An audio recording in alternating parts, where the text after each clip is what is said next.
I'm Jim. I'm a former officer in Special Forces. I drive a Corvette Grand Sport and a 911 SC. And this is my story. So I've got these two pictures.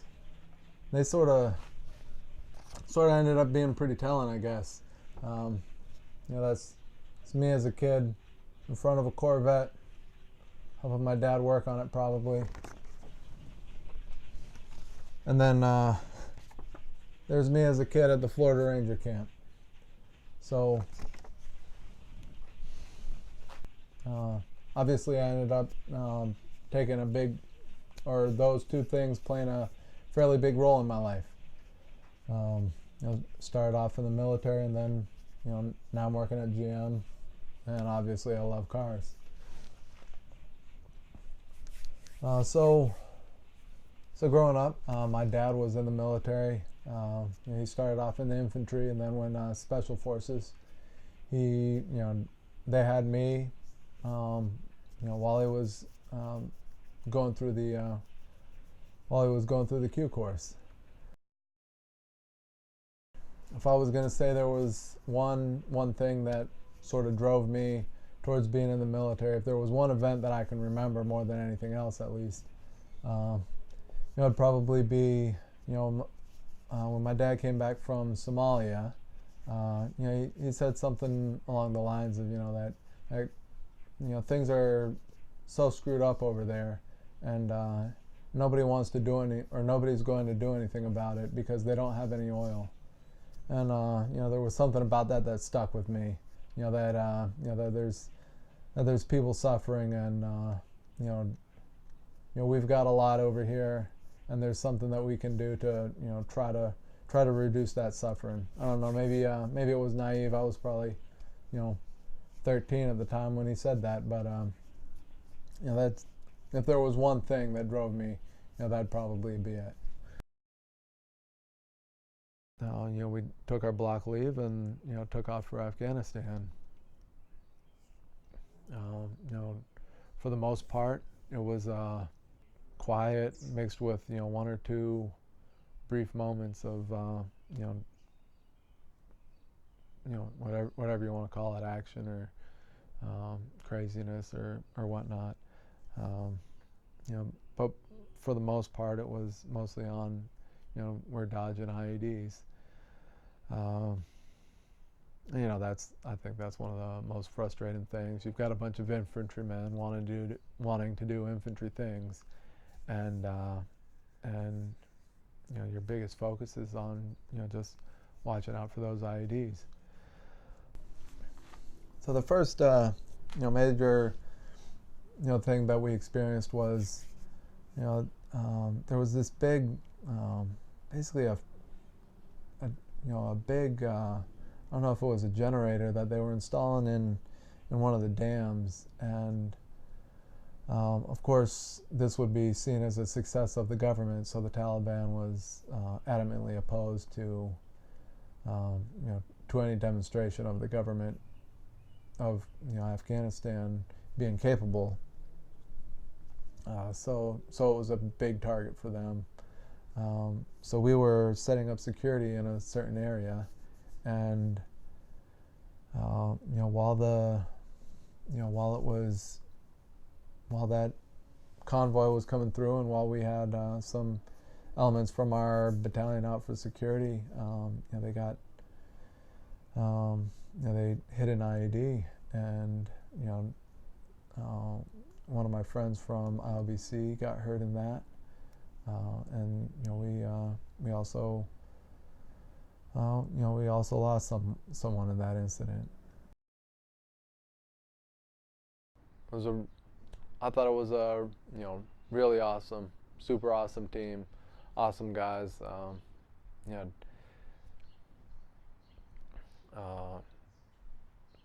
They'd a lot of them had been together in Iraq, and it was. It's always an interesting combination coming in there. You're always warned about not being the mascot for the team. Team leader is supposed to be a little bit more than that, and I'm really grateful for the senior dudes on the team. they all let me be the team leader.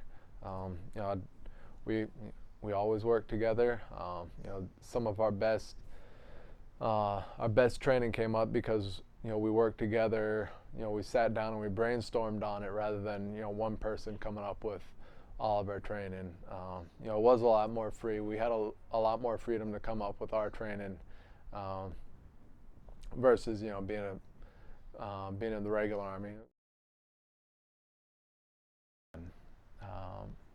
So we were up north, right around Mazar-e Sharif, and it was the north is the bed of the Northern Alliance, of course, and so it was typically a little bit quieter there than it was in out east or down south, especially once you start getting into like Helmand Province sort of area. But it was mostly fairly quiet up where we were. So it was in a lot of ways it was like my deployment with the regular Army. We have especially with the younger guys, we've got guys that signed up for to do a certain thing. They want to be they want to do their job. They want to engage the enemy and all that kind of stuff. And I think if there's one event that sort of stood out in my mind during that trip was, I'm the team leader. I'm the guy in charge on the ground there, and we had one mission where I basically made a call of sort of our exfil plan, and based off of the intelligence that I was getting from multiple sources, people on the ground there, partner force intelligence, phone traffic, my intelligence, sergeants on my team. I've got all this information coming in telling me one thing, and my boss wanted me to do something else, and I opted to go with the information that I was getting at the time, and obviously I felt like that was the right thing to do, and everybody that I was there with thought it was the right thing to do too, but the powers that be thought that was wrong. So for one of my, what I would say is probably one of my proudest decisions, or decisions I'm most proud of, I should say, I essentially was called just shy of a coward by my leadership. But in the end, I really enjoyed, for the most part, I really enjoyed my time.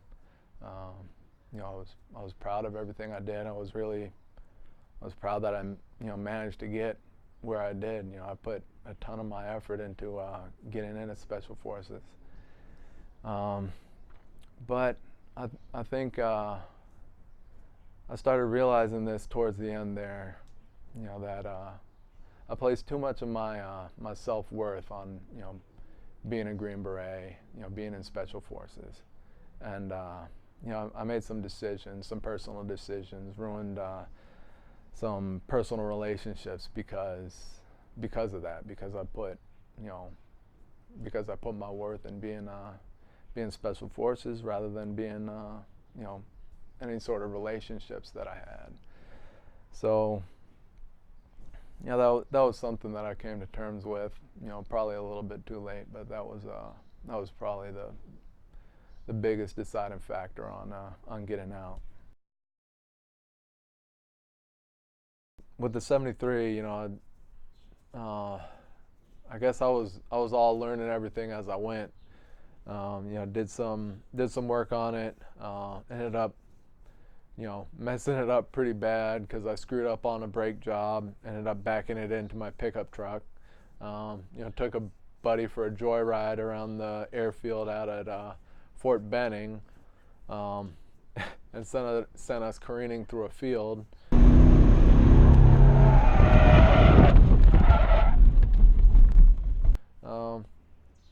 So it was all a learning process for me.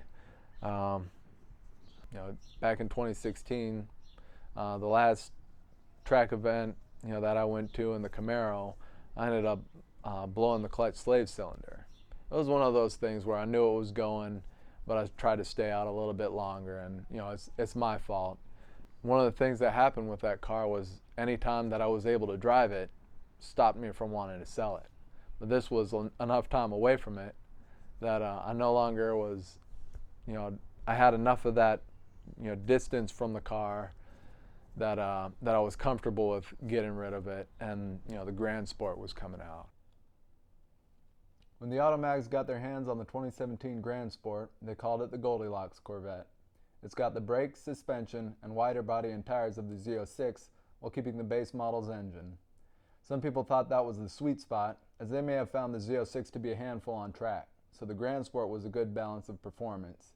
As far as I was concerned, that performance was awesome. I can keep up with just about anything out on the track. The power was phenomenal. It had great brakes, had plenty of cooling. I've always felt like I could, brake a little bit later, going into any corner.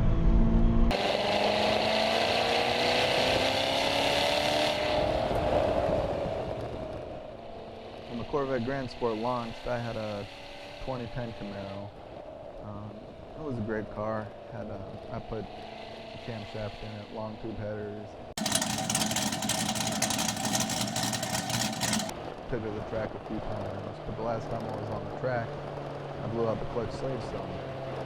So, I'd always been chasing Corvette performance, so this was the opportunity for me to finally step up to the modern Corvette with the Grand Sport.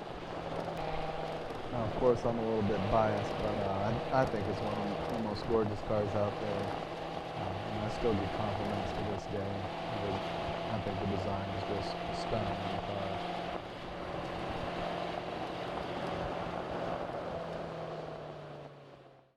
So that sort of takes me to the 911. Hopefully, maybe by the time I actually upload this video, I'll have the 911 back here. But I took it down to the tail of the Dragon. My electrical wasn't really up for the task. Plus, I had a bunch of stuff banging around in the frunk, and it's at a repair shop, Air Cooled Classics down in Knoxville. They're getting everything back up and running for me. Well, one of my buddies was actually, I had met him through another friend. He was down here for an internship with GM, and he has a 993 911, and so he was talking him up, and that got me interested in it. The rear engine, the things that does for vehicle dynamics, that got me interested in it. I wanted to know what that was all about. So that's sort of what drove me towards it. And then what sort of happened was as a family, we were down in Myrtle Beach, and my brother said something about wanting a project car. He was thinking about the Corvette. And at first I was like, well, that's a huge thing to me. That I love that car. I think I like that car more than this car, but it gave me an opportunity to do something nice for my brother, and it freed up space for a 911 in my garage. So that's how I ended up, finding room for the 911. And shortly thereafter, my basement flooded, and I was in need of a victory. And a 911 came up on Bring a Trailer, and it was, repaint, redone interior, didn't have really good records. So all these things that people look for the high dollar vehicles, those are the things I'm looking for, the same things to find a lower dollar vehicle, because I'm going to tear it up. I'm going to do something stupid. My plan is to make it a super lightweight car, then eventually do some stupid crap to the engine, and then take it around on the track some. I figured that car, rally car, but it's going to be a what I call a super aggressive street, I guess. There's just something different about having the engine back there that makes it a lot, you can feel the weight transfer, and you can feel in tune with that. And I think that's why people like cars, is the amount that it talks to you. Like when you're taking a turn, and if you get on it, you can feel that, how the rear end's like slipping out a little bit, and how it's starting to oversteer. And I think that's part of it too. It's just oversteer is the coolest thing in the world. So I think that's something. As long as you don't lift, you can manage that oversteer, and you feel like, you feel like a king, just keeping your foot planted, counter steering, holding that slide, letting it even out. I mean, that's one of the coolest feelings in the world. And it's just because the engine's back there, because as you put your foot on the pedal, it sends the weight to the rear. The rear gets traction. It's not going to slide out on you anymore after that. That's just such a huge feeling. And I think that's a huge part of why people like those cars. All right, thanks for watching. I want to produce some more content. I'd like, the heart and soul of all of it to be, something like this, where I get an opportunity to tell people's stories. Obviously it'll be very cars and especially veterans focused, because most of the people I know are veterans. So, if you want to check it out, like and subscribe. Let me know if you've got any thoughts below. Thanks.